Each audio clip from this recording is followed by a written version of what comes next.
हज़रत अबू उमामा रज़ी अल्लाह अन्हु फरमाते हैं मैं मस्जिद में बैठा था, कुर्बान जाए, नबी करीम अलैहिस्सलाम तशरीफ लाए और महबूब के मीठे और मद भरे जुमले, कक सवाद नहीं मिश्री अंदर, असी खंडा भी चक डिठियां, इन्हां सारियां शैवां नालों गल्लां सजण दियां मिठियां। महबूब ने फरमाया अबू उमामा क्या बात है यार, ये वक्त नहीं मस्जिद आने का, और इस वक्त के अंदर मैं तुम्हें मस्जिद में देख रहा हूँ, इस वक्त क्यों बैठे हो?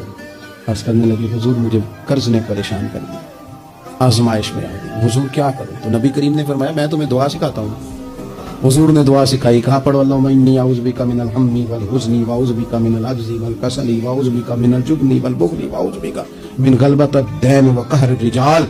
फरमाया इस दुआ को पढ़ा करो, अल्लाह खैर कर देगा। हज़रत अबू उमामा फरमाते हैं लोगों मैंने ये दुआ पढ़ी, मेरे नसीब देखो, पढ़ी मैंने पर सीखी मैंने डायरेक्ट हुजूर से। मैंने ये दुआ पढ़ी, अल्लाह ने मेरे कर्जे भी दूर कर दिए और मेरे गम भी सारे दूर कर दिए।